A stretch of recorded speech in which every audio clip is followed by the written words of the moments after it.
कर रहे हैं उनका भी कट ऑफ जारी कर दिया गया है। और जो सीटें खाली रहने की बात थी, ये अभ्यर्थी ही मुझे बताया। शिक्षक बहाली में खूब ये खेला हुआ है, नियोजन निकाय वाला में भी, कि मतलब पैरवी पैगाम करके पैसा देके आवासीय। 1 साल से जो भी हम बीपीएससी के सामने रख रहे हैं उन सारी समस्याओं का समाधान बीपीएससी कीजिए। जांच की क्यों ऐसा किया गया? क्या ऊपर से कोई आदेश था कि दिलीप कुमार को टॉर्चर करो, उसका गला दबा दो? अगर है आदेश तो बताए। नमस्कार, आप देख रहे हैं सच भारत ऑफिशियल। मैं राजीव रंजन। अभी मेरी मौजूदगी इनकम टैक्स गोलंबर के पास है। जब से बीपीएससी का रिजल्ट आया है तब से जो है छात्र हंगामा कर रहे हैं, और हंगामा करने का रीज़न ये है कि काउंसलिंग के दौरान भ्रष्टाचार होने का संदेह है छात्रों को, जिसके कारण कई बार छात्र जो है बीपीएससी के पास धरना दिए हैं, और जो छात्र नेता हैं दिलीप जी, उनके साथ बदतमीजी किया गया है। आइए हम इनसे बात करते हैं कि क्या हुआ है। सर, ये बीपीएससी जो परिणाम जारी हुआ, इसमें ऐसे क्या फर्जीवाड़ा था कि बीपीएससी कार्यालय खुलते ही दुर्गा पूजा के बाद इतना प्रदर्शन, इतना ज़्यादा घेराव हो रहा है? आखिर क्या वजह है? देखिए, बीपीएससी के द्वारा शिक्षक भर्ती के लिए जो परीक्षा हुई है बहुत अच्छे से हुआ था। हम लोगों ने भी तारीफ़ किया सरकार की, आयोग के चेयरमैन की। लेकिन रिजल्ट के बाद कुछ ऐसी त्रुटियां सामने आ रही थी जिसको लेकर अभ्यर्थियों का आक्रोश था, और इसीलिए ये परिस्थिति आई। जब चेयरमैन सर से मुलाकात हुई, अभ्यर्थियों के साथ मैं भी गया था प्रतिनिधिमंडल के रूप में, तो उन सारी समस्याओं का समाधान उन्होंने बताया कि हम बारी बारी से सब समस्या का समाधान कर रहे हैं, और उन्होंने कर दिया। कुछ समस्याओं का समाधान तो हो चुका है, जैसे कट ऑफ जारी हो गया, मार्क्स जारी हो गया, और उसके बाद कैटेगरी वाली बात थी हैंडीकैप्ड और फ्रीडम फाइटर का, उसके बारे में भी वो स्थिति स्पष्ट कर रहे हैं, उनका भी कट ऑफ जारी कर दिया गया है। और जो सीटें खाली रहने की बात थी, जो एक व्यक्ति का एक ही जगह रिजल्ट होना चाहिए था, लेकिन हड़बड़ी में चूँकि रिजल्ट दिया गया, शिक्षा विभाग का दबाव था, तो इसकी वजह से रिजल्ट जारी कर दिया गया। इसके चलते क्या हुआ, एक अभ्यर्थी का 2-3 जगह रिजल्ट हो गया, तो सीटें खाली रह जाएगी। डॉक्यूमेंट्स वेरिफिकेशन में भी हुआ कि जिनके पास सर्टिफिकेट नहीं है उनका ही मेरिट लिस्ट में नाम आ गया, क्योंकि डॉक्यूमेंट्स अपलोड करने का भी समय नहीं दिया गया, शिक्षा विभाग ने इतनी हड़बड़ी कर दी, तो इसलिए वो लोग भी बाहर होंगे जिनके पास डॉक्यूमेंट्स नहीं है। तो अब जो सीटें खाली रहेगी उसके लिए एक और लिस्ट जारी किया जाए, मेरिट लिस्ट, ये भी डिमांड था। तो इस पर भी उन्होंने कहा कि ठीक है, हम एक और लिस्ट जारी करेंगे। शिक्षा विभाग से भी सहमति हो गई इसके लिए।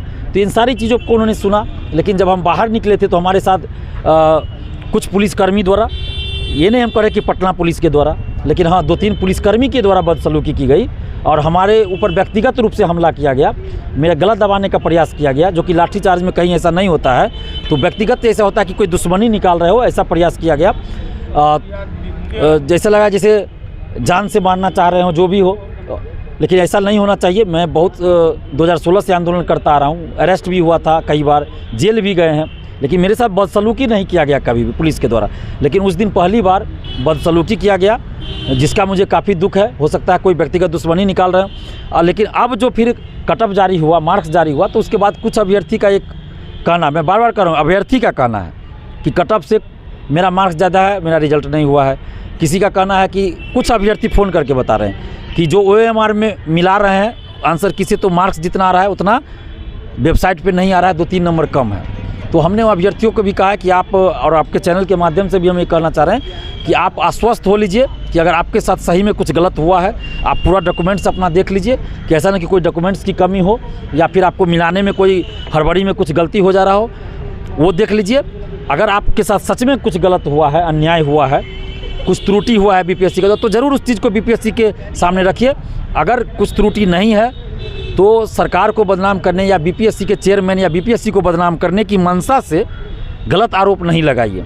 हम ये कहेंगे। थोड़ा सा बताइएगा कि 2019 में एक नोटिस आया था, उसमें था कि जो भारतीय हैं, बिहार निवासी हैं, उनके लिए है, लेकिन यहाँ तो यूपी के लोगों का भी हो रहा है, बाहर के लोगों को, इस पर क्या बोलेंगे? देखिए, STT अभी जो 2023 हुआ, सब मेन लोचा यहीं पे हो रहा है कि STT 2023 जो भी हुआ है, तो इसका डॉक्यूमेंट्स इस बहाली में कैसे यूज हो सकता है? क्योंकि शिक्षक भर्ती के लिए जब विज्ञापन आया तो उस समय STT परीक्षा का विज्ञापन नहीं आया था, और STT अपीयरिंग में फॉर्म नहीं भर सकते थे कोई। यानी कि जून से पहले जो STT हो चुका है बिहार में, उसमें जो लोग पास किए वही लोग फॉर्म भर सकते हैं। तो अभी बहुत सारे ऐसे भी लोग कह रहे हैं कि STT 2023 का भी सर्टिफिकेट इसमें लोग लगा रहे हैं। 15 स्टूडेंट्स म्यूजिक वाले, उनके लिए पटना हाईकोर्ट का आदेश था कि वो फॉर्म भर सकते थे एसटीटी अपीयरिंग में, क्योंकि उन्होंने कोर्ट में केस किया था, तो उनके लिए एसटीटी 2023 का ये डॉक्यूमेंट्स यूज हो सकता है। लेकिन अगर बिहार से बाहर का हो या कोई भी हो, बिहार का ही हो, तो एसटीटी 2023 का ये यूज नहीं किया जा सकता इस बहाली में। और एक और समस्या ये है कि इससे पहले जो एसटीटी हुआ उसमें बिहार से बाहर के लोग फॉर्म नहीं भर सकते। बिहार का निवासी होना था, तो बिहार से बाहर के लोग फॉर्म नहीं भर सकते थे इस अनुसार। तो बिहार से बाहर के लोग कैसे इसमें आ गए? तो ये जांच का विषय है, जांच होना चाहिए कि आखिर बिहार का निवासी वो कैसे बन गए। क्या कोई फर्जी डॉक्यूमेंट्स बनाकर उन्होंने फॉर्म भरा? जैसे कुछ लोग हमें बता रहे थे कि बिहार के खास के जो अलग अलग राज्य से जो बॉर्डर एरिया सटता है, वहाँ पे कुछ लोग जो है सो फर्जीवाड़ा करके आवासीय ये सब बना लिए हैं। ये अभ्यर्थी ही मुझे बताए, शिक्षक बहाली में खूब ये खेला हुआ है, नियोजन निकाय वाला में भी, कि मतलब पैरवी पैगाम करके पैसा देके आवासीय बना लिए, ये ऐसा अभ्यर्थी बता रहे हैं। तो ये जांच का विषय है, शिक्षक बहाली में ऐसा बहुत हुआ है। तो सरकार से भी हम मांग करें कि इस विषय की जांच किया जाए, जो पहले बहाल हो चुके हैं उनकी भी जांच हो, खास के बॉर्डर एरिया के जो हैं, जो ऐसे बहुत फर्जीवाड़ा तरीके से आवासीय तो नहीं बनाया गया, तो इसी चीज़ का जाँच होना चाहिए। और ये तो कंप्यूटर साइंस में ऐसा क्या समस्या होगा कि बहुत लोगों की समस्या मेन यही कंप्यूटर साइंस में बहुत ज़्यादा? ये कंप्यूटर साइंस में समस्या इसलिए हो रही है कि कंप्यूटर साइंस के लिए एसटीटी तो सबके लिए अनिवार्य था, इसके लिए बीएड अनिवार्य नहीं था। तो 2019 में जब एसटीटी हुआ था, उसमें ये विज्ञापन में था कि जो मतलब सब सब्जेक्ट के लिए होगा, जो पीजी किए होंगे वही 11-12 के लिए आप भर सकते, अपीयरिंग में नहीं भर सकते हैं। सीधा सीधा बात समझिए, अपीयरिंग में नहीं भर सकते हैं। लेकिन उस समय लोगों ने क्या किया ना कि फॉर्म भर दिया, डॉक्यूमेंट्स की मांग बीएसईबी ने नहीं किया, लोग भर दिए, पास कर गए एसटीटी पास करने के बाद वो पीजी किए हैं, चाहे वो एमसीए किए हो या कोई और साइंस से या आर्ट्स से जो भी सब्जेक्ट से किए हो, मैंने पीजी बाद में उन्होंने किया, जबकि उसमें था आपको पहले करना था, यानी पास आप रहिएगा तभी फॉर्म भरता है एसटीटी का। और बीएसईबी ने क्या बिना कोई वेरिफिकेशन किए, बिना कोई डॉक्यूमेंट्स लिए एसटीटी का सर्टिफिकेट भी दे दिया, मार्कशीट भी दे दिया, कोई वेरिफिकेशन नहीं किया। अब वही मार्कशीट के आधार पर इस बहाली में लोग शामिल हो गए हैं। तो शिक्षा विभाग को चाहिए था ना, और बीएसईबी को कि डॉक्यूमेंट्स वेरिफिकेशन वो करते, लेकिन ऐसा कुछ नहीं किया गया। तो ये तो फर्जीवाड़ा बीएसईबी ने किया, शिक्षा विभाग ने किया, और बीपीएससी को मोहरा बनाया जा रहा है इसमें। तो इस खेल को तो हम लोग समझ रहे हैं अच्छे से।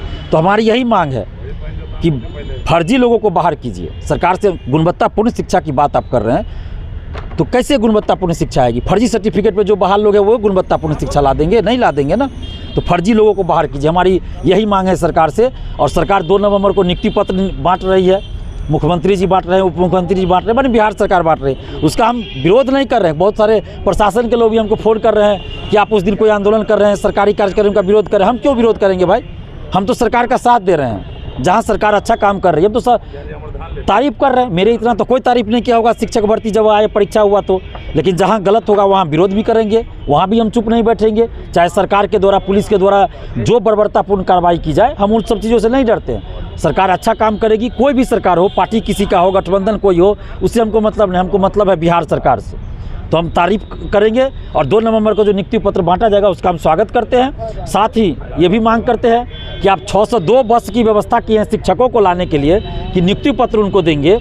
तो ये तो आप इवेंट बना रहे हैं, ठीक है, मोदी जी भी इवेंट बनाते हैं, तो आप लोग को भी बनाना मजबूरी है, कोई दिक्कत नहीं, बनाइए। लेकिन आप जब कोई घायल होता है, चाहे वो स्टूडेंट हो या कोई परीक्षा देने जाते हैं, तो आप वहाँ पे क्यों नहीं अभ्यर्थी के लिए इलाज का व्यवस्था करते हैं? कोरोना के समय में आपके पास क्यों नहीं था कि स्टूडेंट को आप भेज सके? तो ये सब व्यवस्था आप क्यों नहीं करते हैं? अभी भी स्टूडेंट जो है कितना कष्ट सह के रहता है। मुख्यमंत्री जी जो नीतीश कुमार जी हमारे हैं, जब मुख्यमंत्री नहीं थे तो भिखना पहाड़ी बाजार समिति मुसल्लपुर हाट में आते थे पैदल, और लॉज जाके अभ्यर्थियों से मिलते थे। हमको वो दिन याद है, लेकिन आज मुख्यमंत्री जी भूल गए हैं वो दिन। थोड़ा याद कर लीजिए मुख्यमंत्री जी 2005 का वो दिन।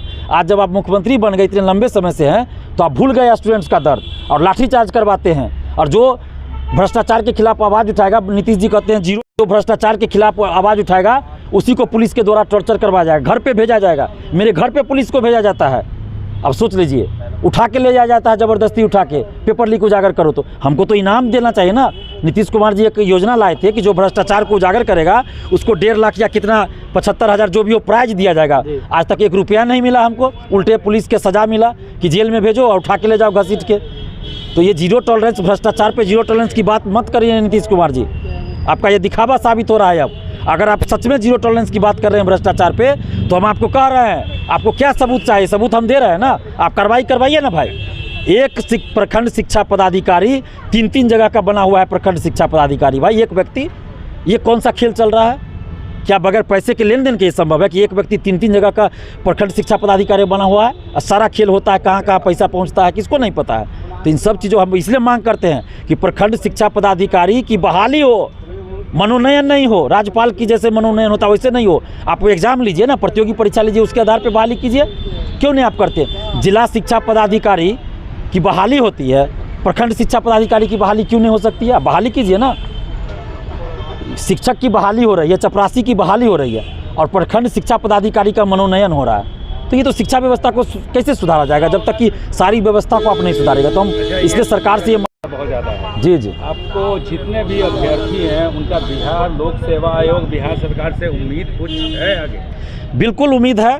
और अभी तक बीपीएससी के सामने पिछले 1 साल से हम परसेंटाइल आंदोलन के बाद, तो 1 साल के बाद ही हुआ, 1 साल से जो भी हम बीपीएससी के सामने रख रहे हैं उन सारी समस्याओं का समाधान बीपीएससी के द्वारा अभी तक किया गया है।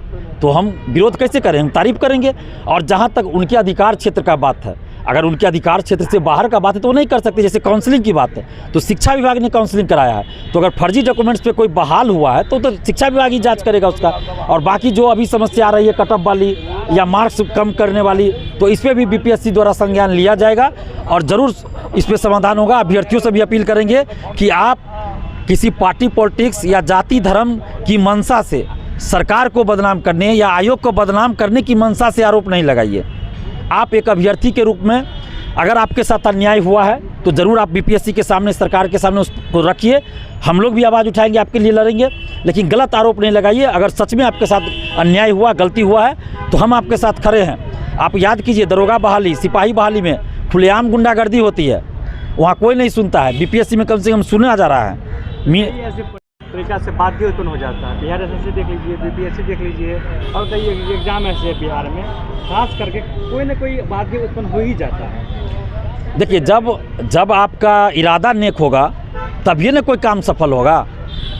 हालांकि जो लोग ऐसा कर रहे हैं उनके लिए तो सफलता मिल रही है, शिक्षा माफिया के लिए तो सफलता ही मिल रही है। लेकिन आप जो बोल रहे हैं पेपर लीक हो जा रहा है दरोगा या सिपाही बहाली में, तो वहाँ के जो चेयरमैन हैं उनकी मंशा सही रहेगी तब तो, उनकी मंशा भी तो सही होनी चाहिए। बीपीएससी के चेयरमैन जो पहले वाले थे मंशा सही नहीं थी, इरादा सही नहीं था, पेपर लीक होता था। अभी के चेयरमैन की इरादा सही है, ईमानदार है, तो कोई पेपर लीक नहीं हुआ। वही बीपीएससी है ना। दोबारा एग्जाम हुआ, कहाँ पेपर लीक हुआ? फिर कई एग्जाम हुआ। शिक्षक भर्ती से भी कोई जटिल परीक्षा हुई है? नहीं हुई है, उसका कोई पेपर लीक नहीं हुआ।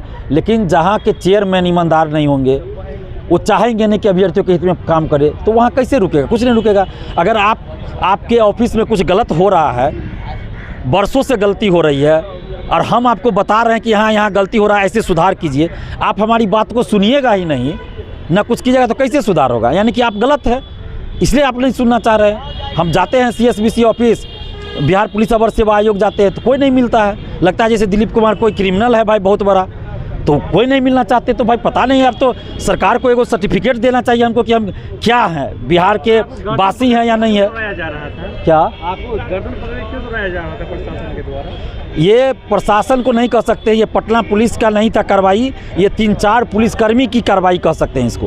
क्योंकि 3-4 पुलिसकर्मी ने, हम देख रहे थे पिछले 3-4 घंटा से वो हमको टारगेट किए हुए थे और मौके की तलाश में थे। हो सकता है अभी बहुत सारे फर्जी लोग पकड़े जा रहे हैं, सिपाही वाले, दरोगा, बहुत सारे डीएसपी तक फर्जी पकड़े गए हैं भाई।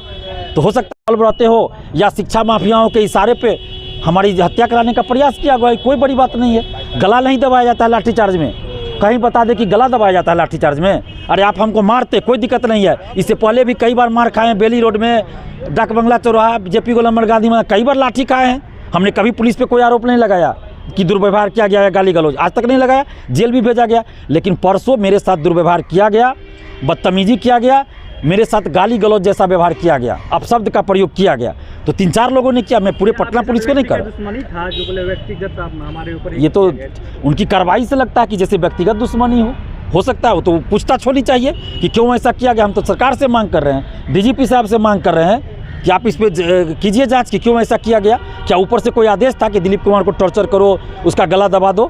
अगर है आदेश तो बताए किसने ऐसा आदेश दिया? क्या ये कानून का गला दबा दो लाठीचार्ज में? आपको दिक्कत था दिलीप कुमार से तो उठा के ले जाते, अरेस्ट कर लेते, गिरफ्तार कर लेते, जेल भेज देते, कोई दिक्कत नहीं। यहाँ तो आतंकवादी कोई रहता है तो देखिए कि गला दबा दिया गया आतंकवादी को, बड़ा बड़ा आतंकवादी पकड़ा गया है, अरेस्ट करके जेल भेजा जाता है, कोर्ट से जो सज़ा मिलती है। रोड पे गला दबाते हुए तो नहीं देखे हैं किसी आतंकवादी का आज तक। लेकिन दिलीप कुमार जब भ्रष्टाचार के खिलाफ लड़ रहा है तो ये लोग को खटकने लगा है दिलीप कुमार। अभी पूर्व डीजीपी के पे हम लोग आरोप लगाए एसके सिंघल साहब पर, तो लग रहा होगा कि भाई ये तो अब पोल खोल रहा है हर एक आदमी का, तो इसको दबाने का प्रयास करो। लेकिन दिलीप कुमार के शरीर में जब तक प्राण है हम डरने वाले नहीं है, भ्रष्टाचार और न्याय के खिलाफ लड़ते रहेंगे। दूसरा,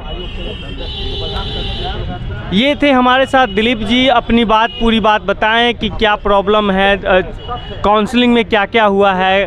और आपने सुना भी है कि काउंसलिंग में जो है एक ही व्यक्ति जिसका उम्र भी नहीं पूर रहा है वो भी जो है अभी ट्रेनिंग ले रहा है। इसके बारे में स्पष्ट रूप से दिलीप जी बताएं, सरकार की मंशा बताएं, और नियुक्ति पत्र 2 तारीख को बंटने वाली है उसके बारे में भी बताएं कि अगर मान लेते हैं कि 600 गाड़ी है, लमसम 600 गाड़ी है जो टीचर को लेके आ रहे हैं, अगर भगदड़ होती है, कुछ बात होती है तो आप एम्बुलेंस है, मगर एम्बुलेंस के साथ आ रहे हैं, मगर जो छात्र जो एग्ज़ाम देने जाते हैं उसके साथ गलत होता है, उसके साथ एक्सीडेंट की घटना होती है, तो वहाँ आप व्यवस्था क्यों नहीं करते हैं? ये सरकार से पूछा गया है क्वेश्चन। अब देखिए इसमें क्या होता है। थैंक यू, जय हिंद।